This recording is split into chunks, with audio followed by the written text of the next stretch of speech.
So this is a story about one of the stories that taught me to respect my mother. And by respect, I mean be sort of terrified of her.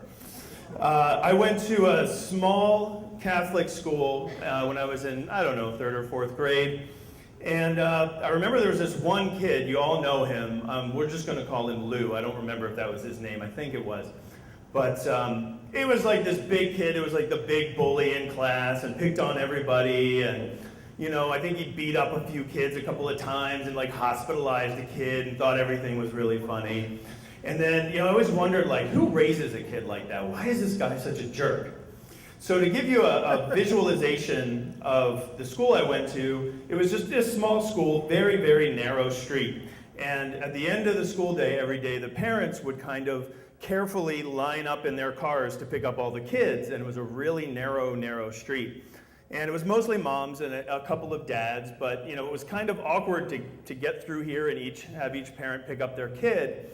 And so everyone really worked together and was polite and, you know, said hello to each other and let each other pass and everything.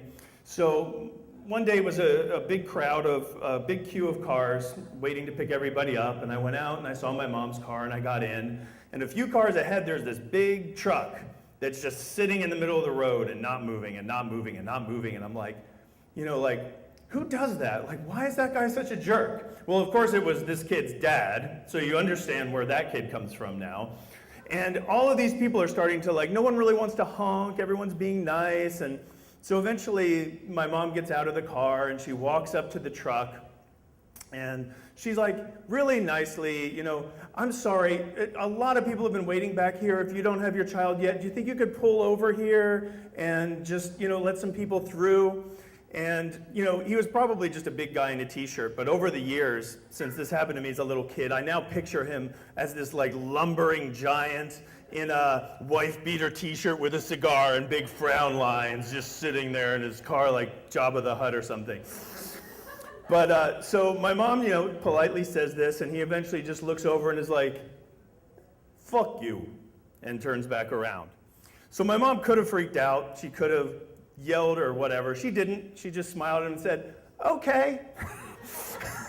And then she went back to her car and she asked all the other people, could you please back up? Everybody just please back up. Just let me out. I'm going to back up. I'm going to get out this way. So like, you know, a dozen or so cars is backing up down a one-way street. It's a huge mess and everyone moves out of the way. So she eventually gets out, drives all the way around the block, parks right in front of him, locks her doors, walks away, and stands over here and says, okay, fuck you too.